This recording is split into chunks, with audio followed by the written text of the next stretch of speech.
Salut à tous, dans cette vidéo on va comparer le DJI Mavic Mini 3 avec le Mini 2, c'est parti.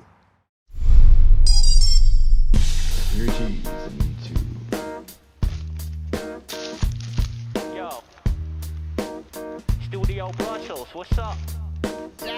Yeah. Okay, here we go. You ready? Yes.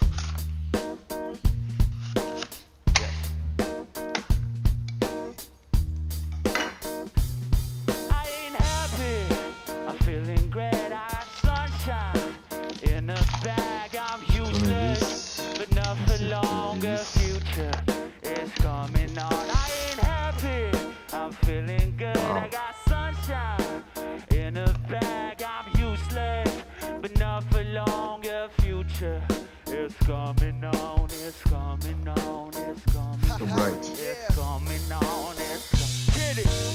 Si vous deviez me demander c'est quoi mon drone favori ever, j'aurais tendance à dire le DJI Mavic Mini 2. En effet, cette machine c'était une pure folie quand c'est sorti.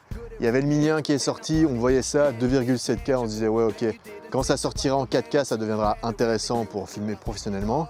9 mois plus tard, DJI sortait le Mini 2 qui filmait en 4K 25. Donc voilà, il y a des gens qui disaient ouais c'est un jouet, des gens qui disaient ah c'est de la merde. Pour moi c'était vraiment de la folie. Au niveau de la législation, ça m'a permis de faire des plans qui étaient tout simplement impensables à faire auparavant. Il est super fiable, c'est vraiment le drone, je sais que si je l'envoie quelque part, il va revenir. Et puis aussi, je savais que j'avais juste à prendre une petite mallette ou le petit sac avec le Flymore combo et j'étais prêt à bosser toute la journée. Et donc quand DJI a annoncé le Mini 3, on s'en doutait, ça allait faire 4K 50 fps. Ils l'ont également doté d'un mode dessiné-like, donc voilà, pour moi, ça suffisait amplement, j'ai pas hésité une seule seconde. Donc nous voici avec le DJI Mini 2. Sur une petite scène de coucher de soleil, donc c'est assez challenging. Vous pouvez remarquer qu'avec le Mini 2, vous pouvez aller à 20 degrés vers le haut. Alors on est en 4K 25, balance des blancs 5600. Et donc si on veut exposer correctement le ciel, bah, très vite j'ai plus du tout d'informations dans les champs. Et si je veux avoir de l'info dans le champ, j'ai mon ciel qui est surexposé. Donc vous êtes toujours obligé de faire un espèce de compromis entre les deux. Là on est en mode normal, et là on va se mettre en mode sport juste pour rire. Et on avance à 4 mètres, 5 mètres secondes, 6 mètres secondes, 7 mètres secondes, 8 mètres secondes.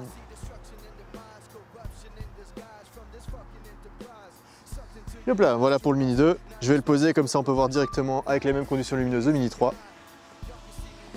Alors sur le Mini 3, nous passons sur des hélices de 5 pouces. Il a des détecteurs d'obstacles à l'avant, en dessous et au-dessus. Enfin au-dessus, plus arrière je suppose. Donc si vous arrivez à cracher ce truc, vous l'avez vraiment cherché. Au niveau de la radiocommande, cette fois-ci, vous avez le choix avec la RC Pro, qui est une sorte de petit smart controller.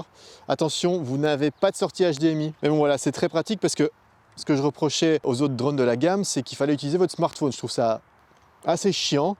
Et la seule solution, c'était d'acheter le smart controller, qui coûtait 650 €, qui en coûte 1000 dans sa nouvelle version.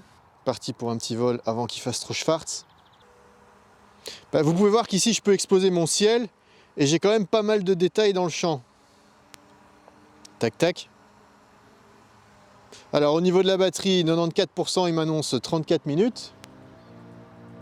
Alors là où le bas blesse un peu, c'est si on les compare side by side. Les couleurs sont les mêmes, la plage dynamique est la même. J'ai même tendance à dire que le Mini 3 a moins de piqué, vu que son optique ouvre à f1.7, alors que la précédente ouvrait à f2.8. Donc vous avez plus de flou derrière le sujet, attention à la mise au point, mais globalement un piqué qui est moindre. Alors ce n'est pas du tout dramatique car le Mini 2 avait tendance à être trop net, mais bon voilà, il est important de le noter. Et pareil pour le fun, on va se faire un petit vol en mode sport pour voir quelle vitesse il atteint.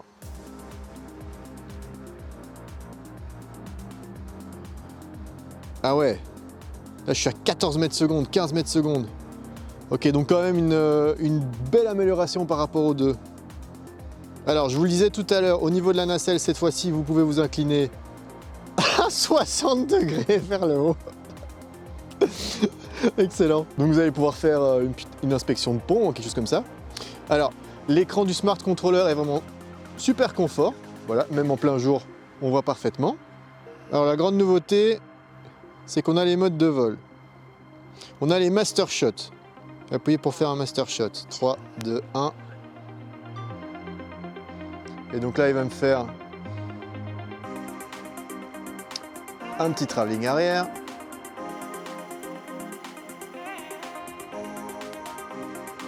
Reviens, Mini.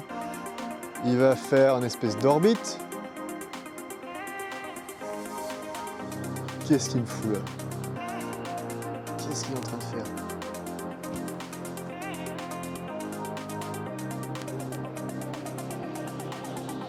Encore un orbite. J'espère juste qu'il ne se mange pas l'arbre. Non, c'est bon. Un mouvement de dolly. Un passage au-dessus.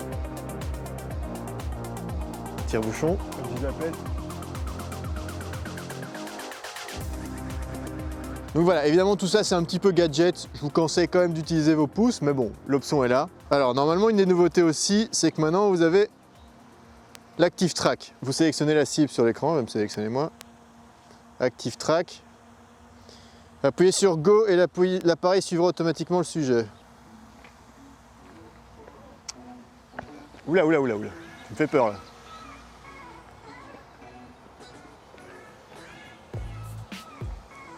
Donc voilà. De nouveau, c'est pas spécialement quelque chose que je conseille. Ça me fait assez flipper, moi, tous ces gadgets. Mais voilà, vous pouvez vous dire, voilà, je peux faire mon petit vlog comme ça. Est-ce que j'ai toujours accès à la nacelle? Est-ce que je peux faire un zoom? Tac, tac. Qu'est-ce qui se passe si je vais vers lui? Il fait un travelling arrière. Ouais, c'est assez cool. Bon, voilà, de nouveau. Faites attention, il y a les détecteurs d'obstacles qui sont là pour vous aider. Donc voilà. Putain, il me suit relativement bien, putain.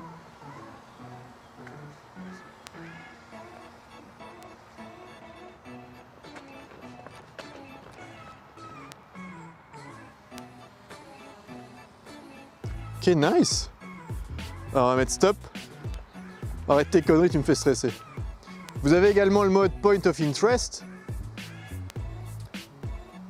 Vous pouvez choisir lent ou rapide. Hop, on va appuyer sur Go, qu'est-ce qu'il va faire?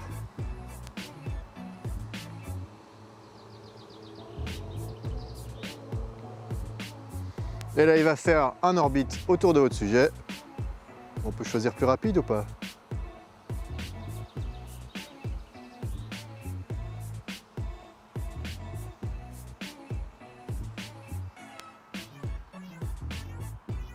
Voilà, ça c'est le plus rapide. Hop, stop.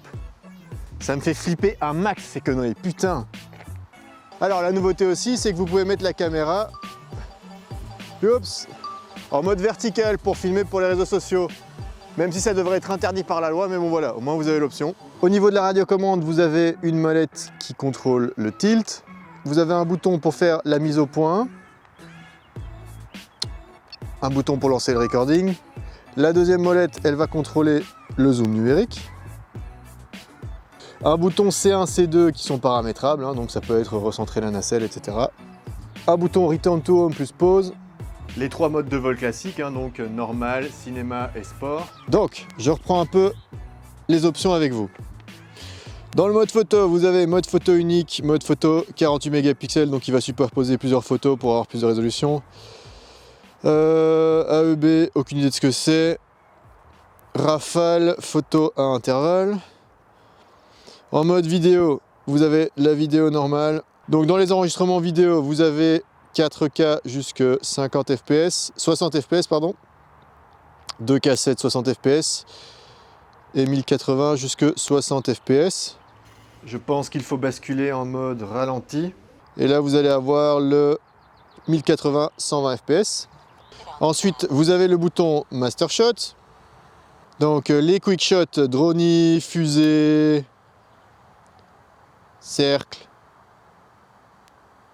spirale, boomerang, astéroïde, un mode hyperlapse, libre, cercle, course lock ou waypoint. Un mode panneau, vous avez sphère, 180 degrés, grand angle ou vertical. Et puis on va revenir à notre mode vidéo classique. Voilà, merci à tous d'avoir regardé cette vidéo, j'espère qu'elle vous aura plu. En tout cas, moi je suis vraiment impatient de tester ce petit bestiau plus en profondeur. Et si vous êtes intéressé, je mettrai un lien dans la description et je vous souhaite un bon vol et à la prochaine.